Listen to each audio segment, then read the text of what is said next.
먼저 중독이라는 것을 한번 이야기해 보도록 하지요. 중독의 어원들은 대부분의 학문적이고 지식적인 그런 어원들이 라틴어에서부터 시작이 됐는데, 무엇에 노예가 되다라는 그런 의미를 가지고 있습니다. 근데 저는 중독 당사자로서, 중독으로부터 회복하는 사람으로서 그 중독이라는 것을 이제 현실적인 것과 맞물려서요. 그 물질 혹은 비물질, 중독에 관련된 여러 가지 현상들이 나의 삶에 좋지 않은 영향들을 지속적으로 일으킬 때에 그것이 중독 혹은 의존 이런 것이다 라고 보고 싶습니다. 학자들은 특히나 정신건강의학자들 같은 경우는 정신장애라는 것이 지속적인 어떤 현상들이 보일 때 6개월 이상 혹은 1년 넘게 그렇게 보일 때 정신장애를 가지고 있다라고 이야기를 하거든요.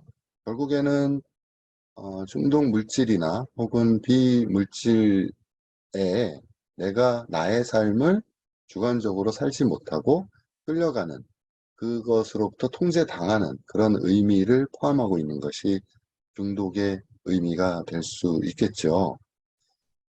현대사회에서는 여러 가지 중독의 형태들을 보이고 있는데요. 음, 정신적으로 어떤 그 상황들 혹은 그 물질을 사용하지 않으면 일상적인 생활을 할 수 없고, 또 그 물질의 사용이 너무나 지나쳐서 일상생활에 악영향을 끼치는 그런 상황들이 벌어질 때 중독이라고 보통 이야기를 하죠. 정신건강의학에서는 그 정신분열이라는 것을 조금 미화시킨다고 단어를 좀 바꾸어서 쓰고 있죠. 조현병이라는 단어로 요새는 쓰고 있습니다. 조현이라는 것이 정신이 조각조각 난다라는 의미로 일반 공모를 해서 얻은 그 병의 그 이름이에요. 중독이라는 것도 좀 완화를 시켰죠. 의존 혹은 남용, 이것으로 좀 완화를 시켰다라고 정신건강의학에서는 이야기를 하는데, 사실 제가 봤을 때는 이 중독이라는 것과 의존이라는 것과 남용이라는 것이 크게 분리될 필요가 없다라고 생각이 듭니다. 의존은 조금 경미한 것이고, 또 남용은 조금 경미한 것이 아니라 중독에 비해서 그 양상들은 거의 비슷하게 나타난다고 할 수 있겠죠. 중독 진단이라는 것을 음, 미국 정신의학회에서 그 통계 편람 DSM-5의 진단 기준을 따라서 12가지 문항 중 그 중에서 일정 기간 동안 부적응 양상이 나타났을 때 그 물질에 중독되어 있는 것이다 라고 이야기를 임상적으로 합니다. 상당한 장애나 어떤 곤란을 가져오면서 그 기간 동안 한 가지 이상의 어떤 그 물질들이 부정 양상을 일으킬 때, 그럴 때에 일어나는 부분들이 중독이라고 진단을 내리죠. 음, 거듭되는 물질, 이 중독이라는 것, 알코올이 굉장히 심각한 사회의 어떤 현상들을 나타내고 있고요. 그런 것들로 인해서 직장이나 학교나 혹은 집에서 자신이 가지고 있는 그 발달 시기마다 해야 되는 역할들이 있고, 그 역할들을 해야 하는 책임들이 있는데 그 역할을 수행하지 못하는 경우에, 그럴 때에 그 물질 혹은 그 비물질에 부적응 양상을 보이고 남용을 하고 있다 혹은 중독에 빠져 있다라고 이야기를 하죠. 신체적으로 굉장히 해로운 상황, 신체가 급격히 무너지는 상황, 이런 것들이 그 물질이나 비물질 행동으로 인해서 일어나고 있음에도 불구하고 그것을 지속적으로 사용하는 경우도 거기에 해당될 수 있고요. 또 그런 물질이나 비물질 행동들로 인해서 법적인 문제가 생겼을 때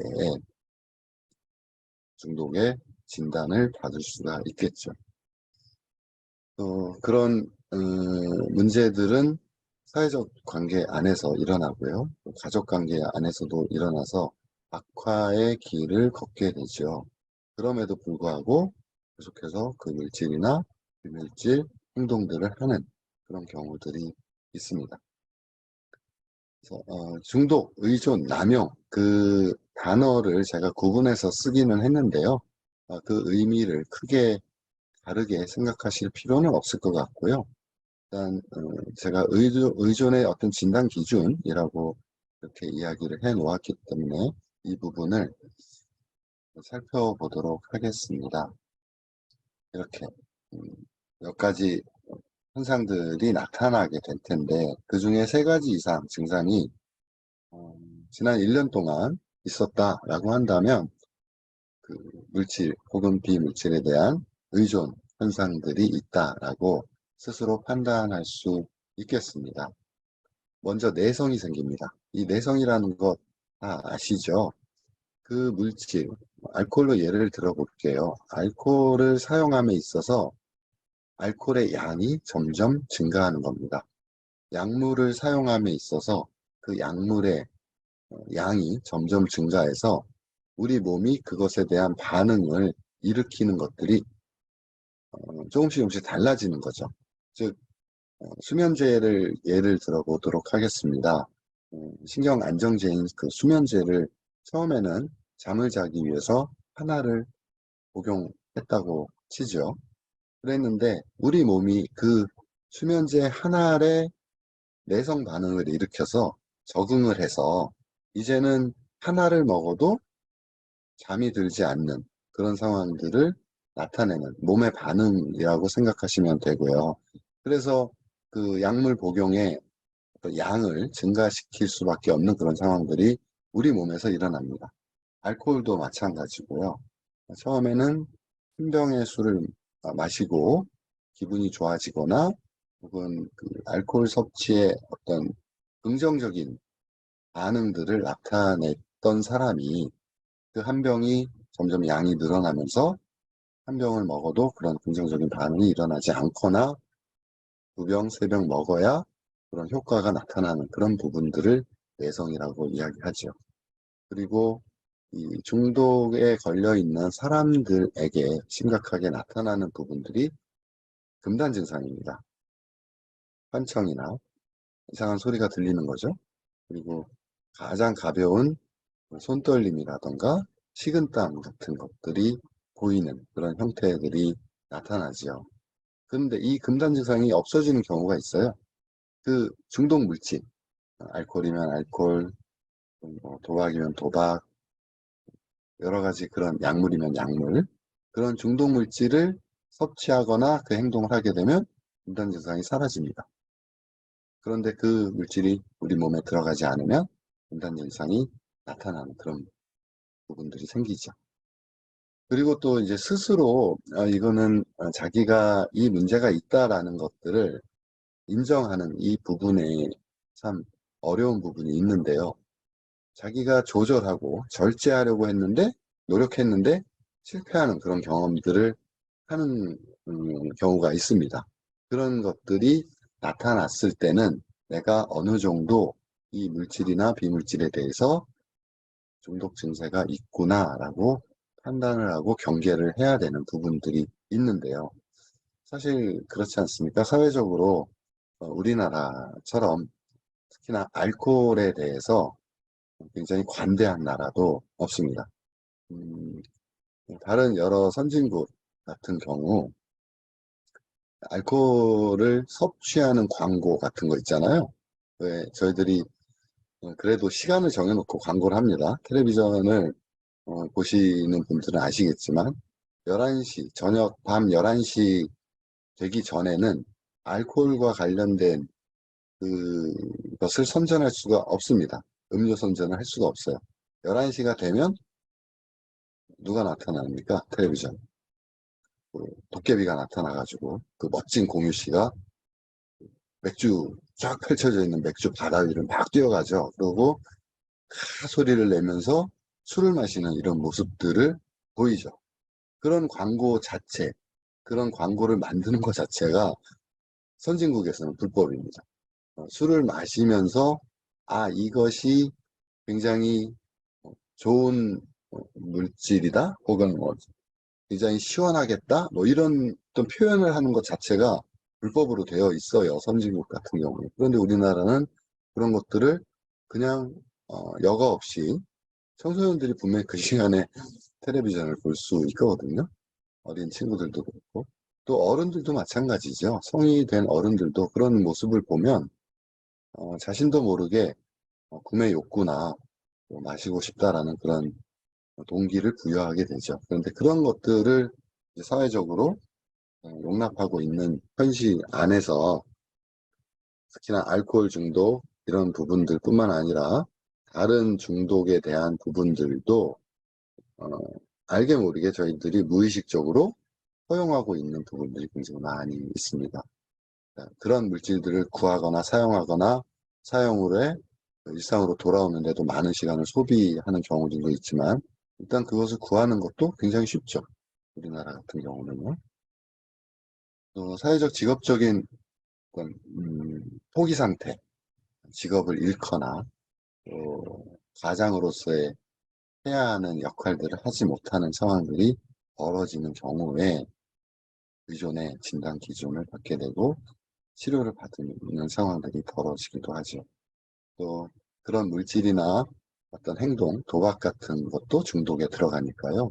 도박 중독 같은 행동에 의해서 자신의 신체나 심리적인 악화가 일어나고 있다는 것을 스스로 알아차리는데도 그런 행동들을 중단하지 못하고 지속하는 경우, 그런 경우가 의존의 진단 기준들이 될 수 있겠습니다. 이 부분에 여러 선생님들이 세 가지 이상 저처럼 해당되는 사람들은 없으시리라고 생각이 듭니다. 중독 종류들은 물질 중독하면 제일 우리들이 많이 알고 있는 알코올이 있죠. 술입니다. 또 중독일까? 라고 생각할 수 있는 담배, 니코틴 중독이 있습니다. 그리고 사회적인 이슈로 떠오르고 있지요. 좋게 떠오르면 모르겠는데 나쁜 영향을 주는 물질로 떠오르고 있습니다. 약물입니다. 이 약물이 알게 모르게 우리의 생활상에 침투하고 있는 것이 현실이고, 그것에 뜨거라고 생각하면서 뉴스나 대중매체를 통해서 그 소식들을 접하시면서 이것이 정말로 우리가 피부로 느낄 정도로 우리 주변에 가까이 와 있는 위험이다 라는 인식들이 많은 국민들에게 있었으면 좋겠다라는 개인적인 바람을 좀 해봅니다. 비물질 중독 같은 경우는 행동에 따르는 그런 중독들입니다.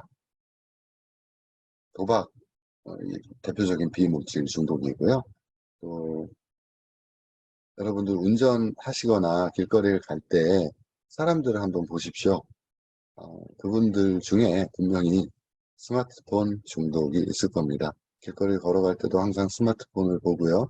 대중교통을 타면 많은 분들이 스마트폰과 연결해서 자신과 소통을 하는 그런 모습들을 볼 수 있죠. 물론 다 그런 것은 아니겠지만 그런 그 스마트폰이나 인터넷의 사용이 아까 말씀드린 것처럼 나의 삶에 악영향을 미치는 것을 알고 있으면서도 그것을 조절할 수 없는 그런 상황이 벌어질 때에 비물질에 대한 중독 상태, 의존 상태라고 이야기를 할 수 있겠죠. 정신과 의사들이나 이런 중독 관련된 중독 전문가들은 조금 더 심각하게 이 부분을 보고는 있습니다만, 한 번은 그런 것들을 체크해 보는 것도 좋을 것 같아요. 내가 일어나자마자 TV를 켜는 것이 아닐까? TV 중독이 될 수 있거든요. TV에 아무 자신이 알아차림 없이 마음 챙김을 우리가 연관해서 오늘 공부를 하게 될 테니까요. 알아차림 없이 리모컨을 쥐고 여기저기 채널 쇼핑을 하고 있는 건 아닌지, 혹은 홈쇼핑의 채널들을 보면서 많은 시간을 할애하고 있는 건 아닌지 그런 부분들 한번 생각해 주시면 좋을 것 같고요. 또 SNS, 카카오톡이나 또 페이스북이나 인스타그램 이런 여러 가지 많은 SNS에 그 소식들이 궁금해지고 그 소식들에 무언가 내가 활동하지 않으면 불안하기도 하고 일상생활에 무언가 빠져 있는 것 같은 어떤 느낌들이 들 때 그게 규칙적인 자기가 조절하는 어떤 생활의 패턴이면 모르지만 그것이 주 생활이 되어버리는 이런 상황이 되어버리면 문제가 될 수 있죠. 그리고 성에 대한 이런 부분들도 분명히 비물질 중독 안에 들어갑니다. 그래서 섹스 중독이라는 그런 부분들도 있고요. 그거와 관련해서 관계 중독이라고 있습니다. 사람과의 관계 안에서의 중독입니다. 의존되어 있는 부분들이죠. 관계 중독이라는 단어보다는 관계 의존, 의존 관계에 있는 그런 병적인 증상들을 보이는 경우들이 많이 있습니다. 이런 부분들이 이제 정신장애로 발전이 되면 사회적인 무리를 일으키는 스토킹하는 스토커들이 이런 관계 문제가 있는 그런 부분이라고 여겨집니다. 또 음식 관련해서 식이장애를 가지고 있는 음식을 그거를 꼭 먹어야 그거 없으면 못 산다. 당연하죠. 우리가 음식을 안 먹고 살 수는 없지 않습니까? 근데 그 음식을 조절하지 못하는 거식한다거나 폭식하는 그런 모습들을 보여서 일상생활, 자신의 삶이 무너지고 있는 그런 느낌들을 가지는 그런 부분들도 많이 있고요. 또 우리가 뭐 그냥 농담 삼아서 일 열심히 하는 사람들 같은 경우 일 중독 아니야? 뭐 이렇게 여기는 경우들도 있잖아요. 그런데 그것은 뭐 열심히 하는 것이 중독의 증상은 아니죠. 하지만 그 일 때문에 다른 일상생활, 여가생활이라던가 가족과의 관계라던가 이런 것들이 파괴되는 그런 상황들이 벌어질 때에 우리는 비물질 중독인 일 중독에 빠져 있다라고 이야기하죠. 또 쇼핑 중독 많이 들어보셨죠? 또 이제 이게 긍정적인 어떤 행동들을 지속적으로 했는데 그것이 부정적인 상황이 돼버리는 경우가 이 중독의 특징이거든요. 술도 마찬가지입니다. 대인관계의 어떤 원활한 상황들, 또 사회적 관계를 이룰 때 음식으로서 그것을 활용하는 부분들, 그게 이제 알코올인데요. 음식의 한 종류로요. 근데 그것을 쓰다 보니, 사용하다 보니 지나치게 남용을 해서 그것이 나의 삶을, 내 자신을 침해하고 내 자신 전체가 술이 없으면 살 수 없는 그런 사람으로 변해버리는 그런 경우. 그게 이제 중독에 빠져 있다라고 이야기를 하는 부분이거든요. 그래서 운동도 마찬가지예요. 운동도 굉장히 좋은 거잖아요. 또 긍정적인 거고 자신의 건강을 위해서 꼭 해야 하는 것인데 운동이 너무 지나쳐서 운동에 빠져버리는 그런 경우들도 이 중독의 한 양상으로 먼저 중독이라는 것을 한번 이야기해 보도록 하지요. 중독의 뭐 어원들은 대부분의 이 학문적이고 지식적인 그런 어원들이 라틴어에서부터 시작이 됐는데 무엇의 노예가 되다라는 그런 의미를 가지고 있습니다. 저는 중독 당사자로서 중독으로부터 회복하는 사람으로서 그 중독이라는 것을 이제 현실적인 것과 맞물려서요. 그 물질 혹은 비물질, 중독에 관련된 여러 가지 현상들이 나의 삶에 좋지 않은 영향들을 지속적으로 일으킬 때에 그것이 중독 혹은 의존 뭐 이런 것이다 라고 보고 싶습니다. 학자들은 특히나 정신건강의학자들 같은 경우는 정신장애라는 것이 지속적인 어떤 현상들이 보일 때 6개월 이상 혹은 1년 넘게 그렇게 보일 때 정신장애를 가지고 있다라고 이야기를 하거든요. 결국에는 중독 물질이나 혹은 비물질에 내가 나의 삶을 주관적으로 살지 못하고 끌려가는, 그것으로부터 통제당하는 그런 의미를 포함하고 있는 것이 중독의 의미가 될 수 있겠죠. 현대 사회에서는 여러 가지 중독의 형태들을 보이고 있는데요.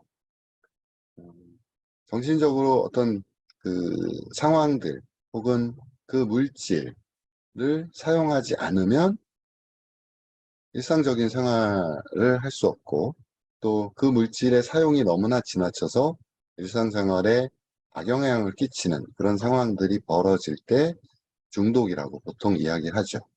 정신건강의학에서는 그 정신분열이라는 것을 조금 미화시킨다고 단어를 좀 바꾸어서 쓰고 있죠. 조현병이라는 단어로 요새는 쓰고 있습니다. 조현이라는 것이 정신이 조각조각 난다라는 의미로 일반 공모를 해서 얻은 그 병의 그 이름이에요. 중독이라는 것도 좀 완화를 시켰죠. 의존 혹은 남용, 이것으로 좀 완화를 시켰다라고 정신건강의학에서는 이야기를 하는데, 사실 제가 봤을 때는 이 중독이라는 것과 의존이라는 것과 남용이라는 것이 크게 분리될 필요가 없다라고 생각이 듭니다. 의존은 조금 경미한 것이고, 또 남용은 조금 경미한 것이 아니라 중독에 비해서 그 양상들은 거의 비슷하게 나타난다고 할 수 있겠죠. 중독 진단이라는 것을 음, 미국 정신의학회에서 그 통계 편람 DSM-5의 진단 기준을 따라서 12가지 문항 중 그 중에서 일정 기간 동안 부적응 양상이 나타났을 때 그 물질에 중독되어 있는 것이다 라고 이야기를 임상적으로 합니다. 상당한 장애나 어떤 곤란을 가져오면서 그 기간 동안 한 가지 이상의 어떤 그 물질들이 부정 양상을 일으킬 때, 그럴 때에 일어나는 부분들이 중독이라고 진단을 내리죠. 음, 거듭되는 물질, 이 중독이라는 것, 알코올이 굉장히 심각한 사회의 어떤 현상들을 나타내고 있고요.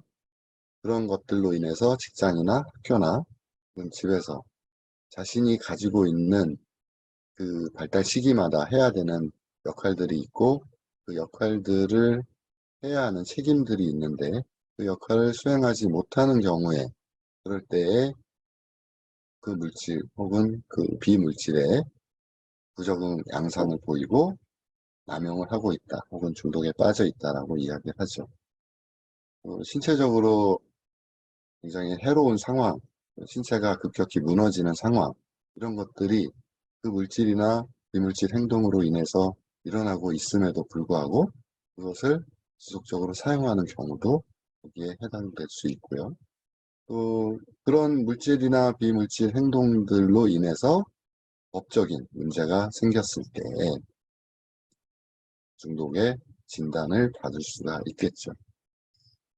또 그런 문제들은 사회적 관계 안에서 일어나고요. 또 가족 관계 안에서도 일어나서 악화의 길을 걷게 되죠. 그럼에도 불구하고 계속해서 그 물질이나 비물질 행동들을 하는 그런 경우들이 있습니다.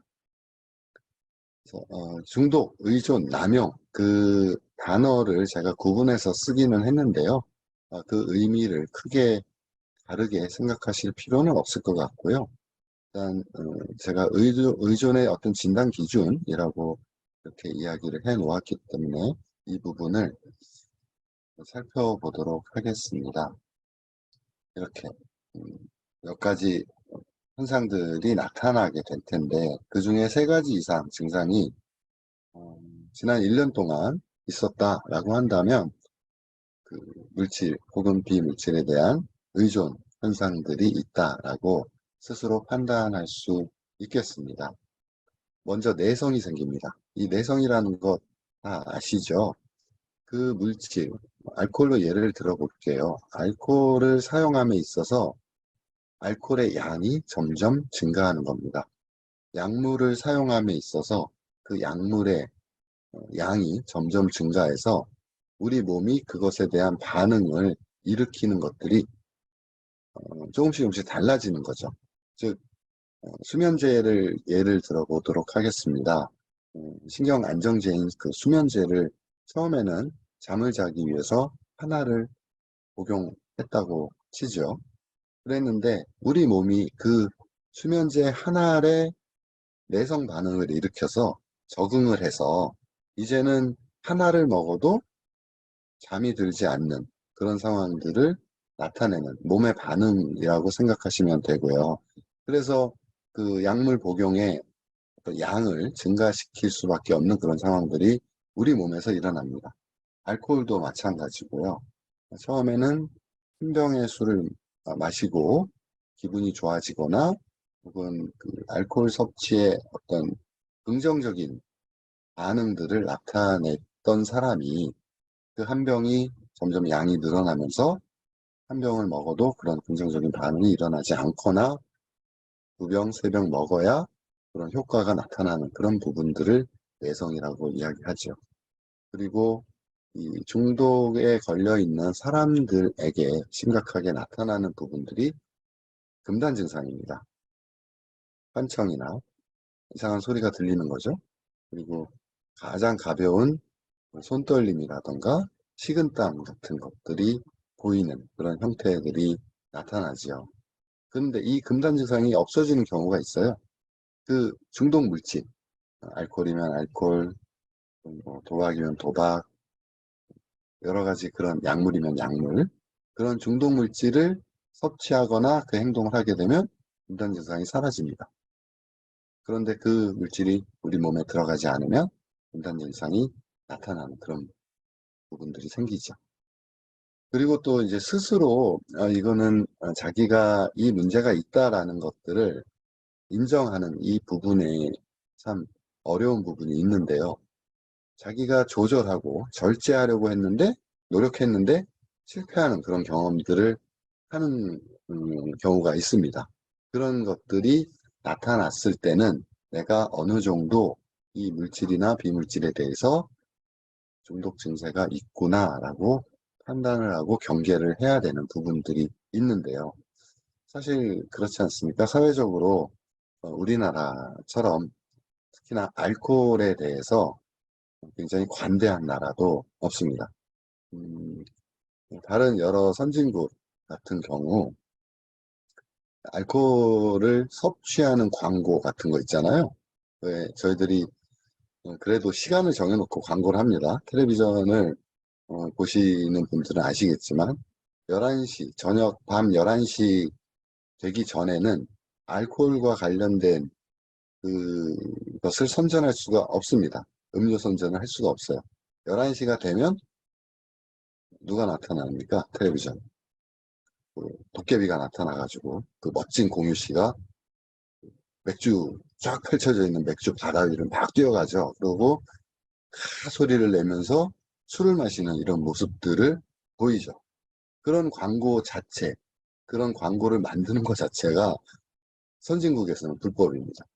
술을 마시면서 이것이 굉장히 좋은 물질이다 혹은 굉장히 시원하겠다 뭐 이런 어떤 표현을 하는 것 자체가 불법으로 되어 있어요. 선진국 같은 경우에. 그런데 우리나라는 그런 것들을 그냥 여과 없이 청소년들이 분명히 그 시간에 텔레비전을 볼 수 있거든요.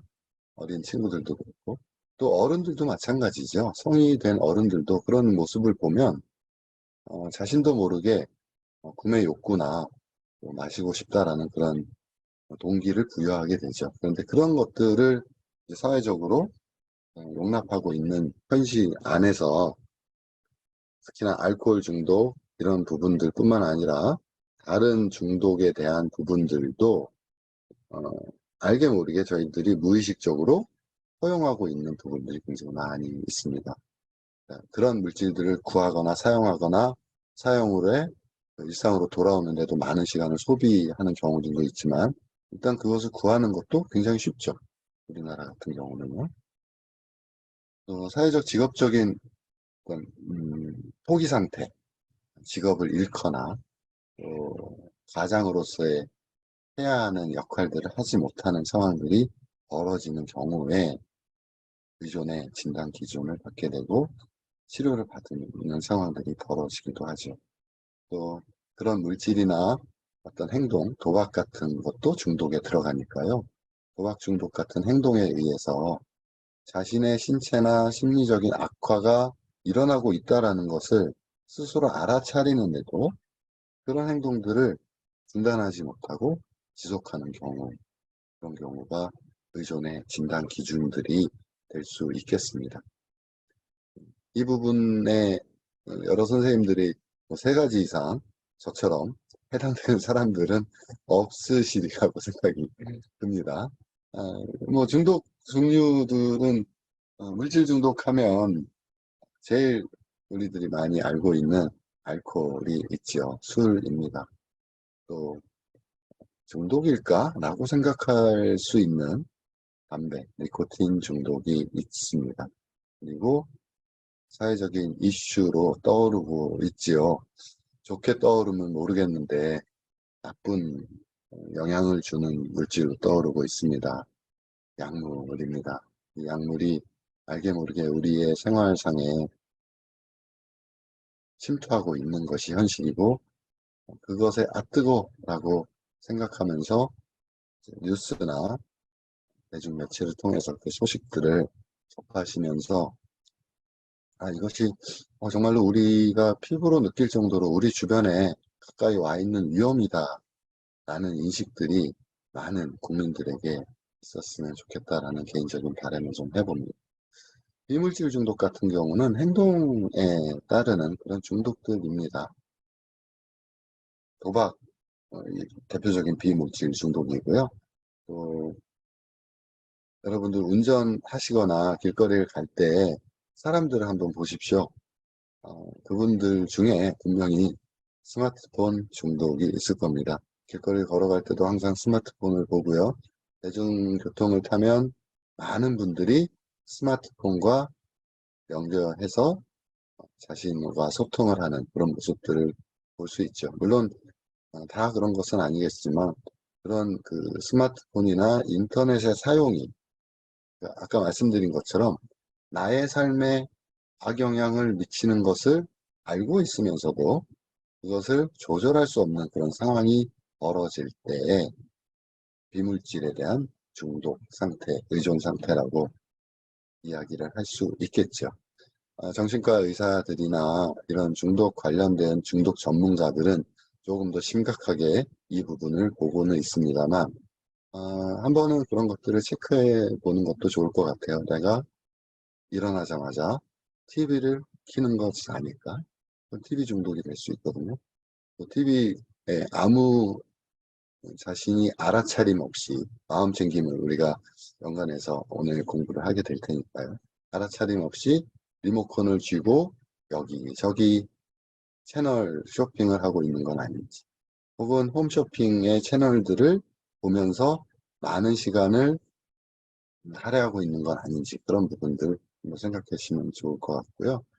또 SNS, 카카오톡이나 또 페이스북이나 인스타그램 이런 여러 가지 많은 SNS에 그 소식들이 궁금해지고 그 소식들에 무언가 내가 활동하지 않으면 불안하기도 하고 일상생활에 무언가 빠져 있는 것 같은 어떤 느낌들이 들 때, 그게 규칙적인 자기가 조절하는 어떤 생활의 패턴이면 모르지만 그것이 주 생활이 되어버리는 이런 상황이 되어버리면 문제가 될 수 있죠.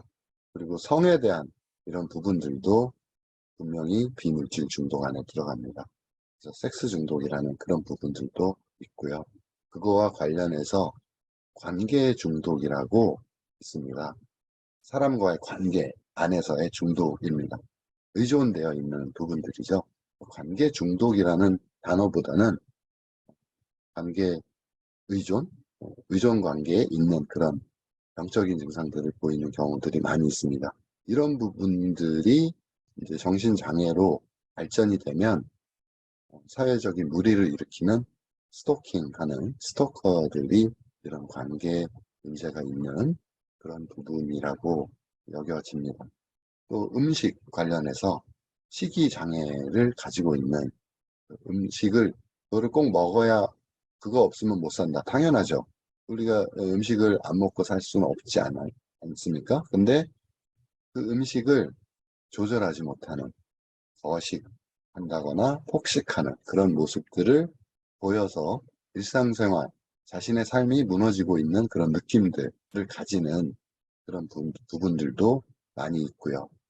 또 우리가 뭐 그냥 농담 삼아서 일 열심히 하는 사람들 같은 경우 일 중독 아니야? 뭐 이렇게 여기는 경우들도 있잖아요.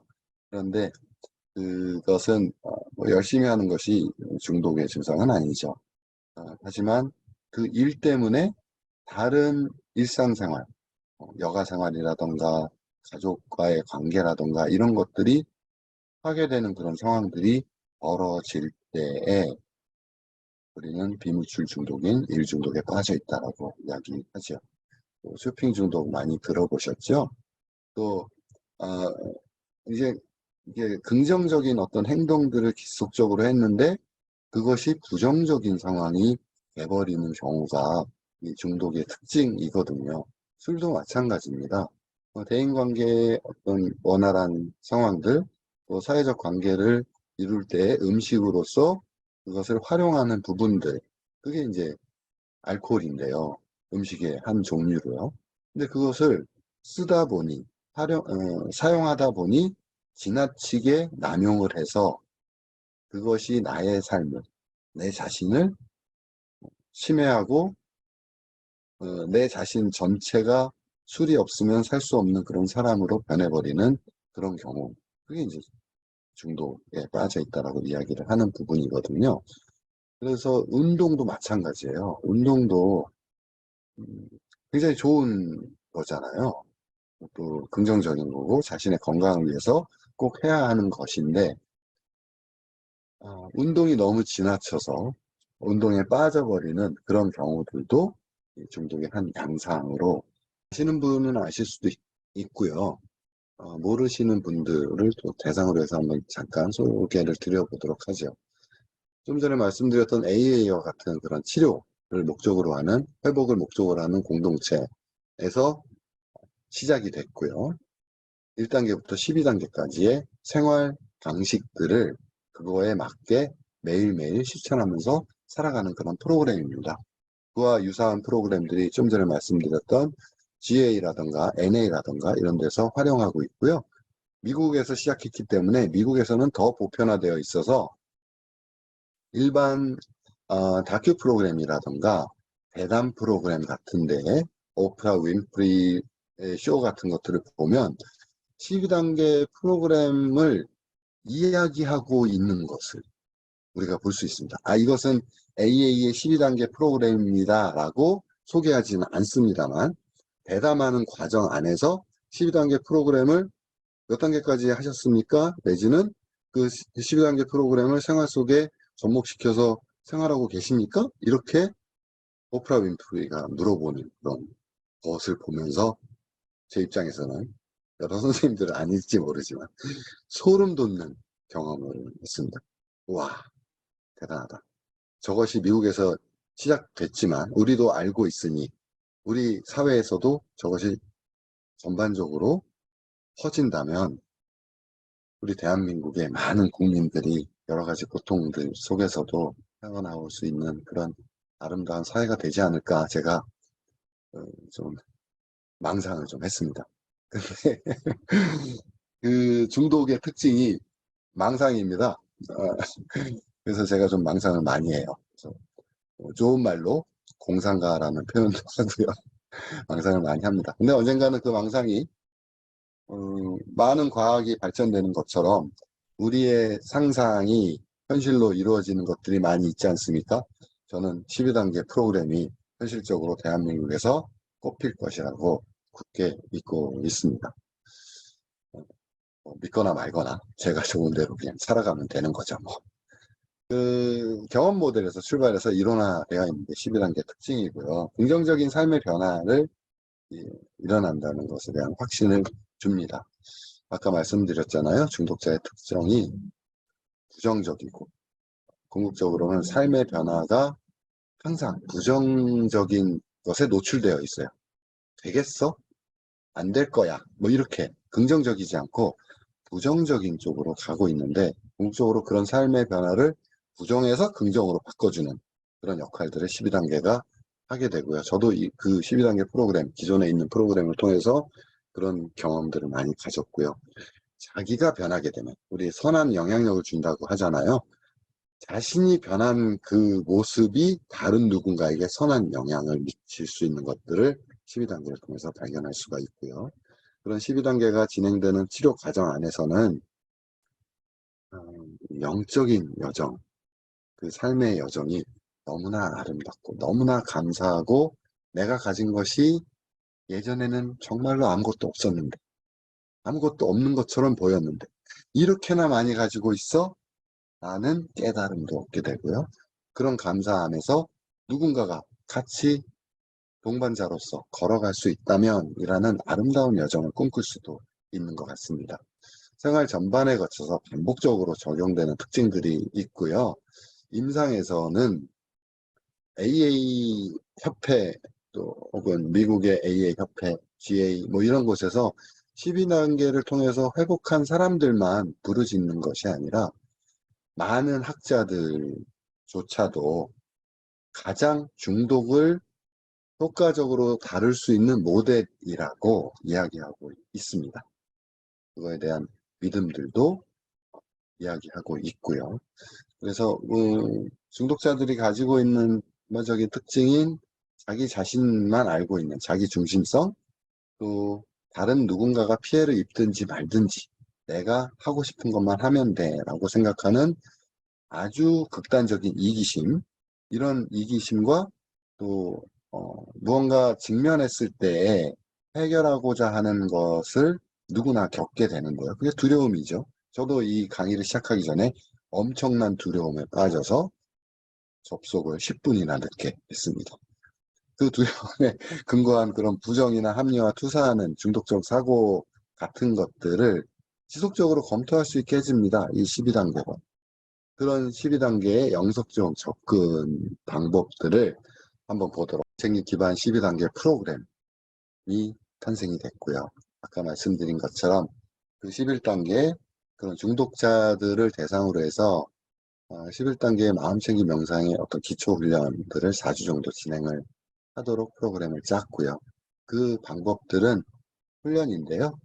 호흡 마음챙김, 또 걸으면서 그 느낌들을 느껴보는 마음챙김, 또 몸 감각 마음챙김이나 들리는 소리에 대한 알아차림, 감정, 생각, 마음챙김. 그 중에서 우리가 이 강의를 시작하기 전에 잠깐 했던 부분이 생각, 마음챙김입니다. 지금 아까 생각, 마음챙김을 우리가 해보셨잖아요. 강의를 들으시면서 계속해서 무언가 생각이 떠오르실 거예요.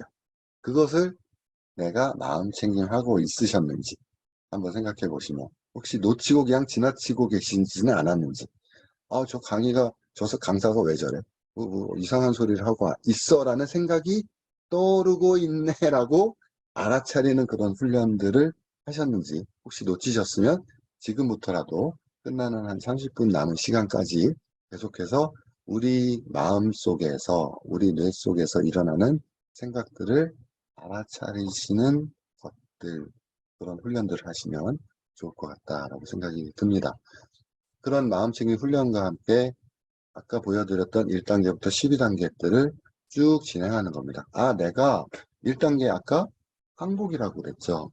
내가 그 중독 물질에 대해서 수습할 수 없고 내가 삶을 제대로 살 수 없다라는 것을 내가 시인하고 있지 않구나, 내 마음이 거부하고 있구나라는 것을 알아차리는 순간 그 거부하는 것으로부터 뒷걸음치고 조금 멀어질 수 있다라는 것, 그런 것들을 지속적으로 훈련하게 되면 자신도 모르게 이 마음챙김 효과들이 나타나는 그런 어떤 임상 결과들도 많이 보이고 있습니다.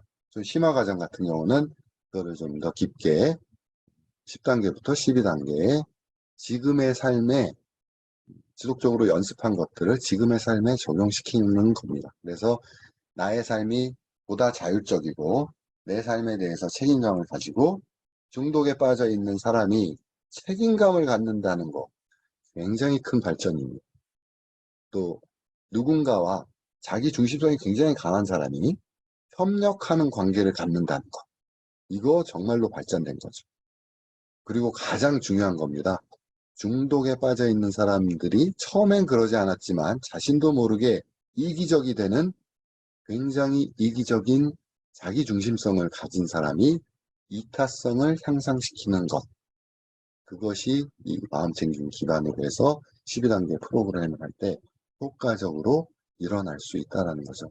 모든 인간이 이기적이 아닌 사람은 없습니다. 여러 선생님도 생각해 보십시오. 오늘 아침에 양치 안 하신 선생님 계신가요? 점심 안 드신 선생님 계세요? 그렇지 않죠. 그게 다 이기적인 행동이고 생각들에서 나온 그런 행동들이거든요. 자기 자신을 가꾸는 거.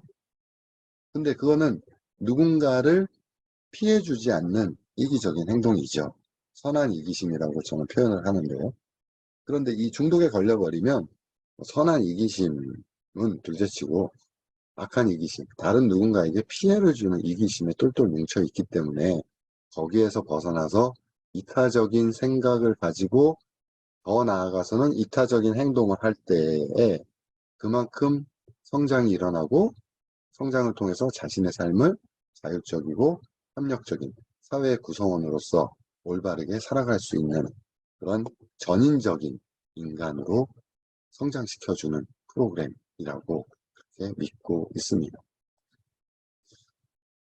그 방법들을 이제 연구한 제 논문들, 검주들이랑 뭐 의미 단위들을 그 대상자들, 알코올 중독에 걸려 있는 대상자들을 해서 연구한 내용들을 좀 표로 좀 정리를 해 놓았고요.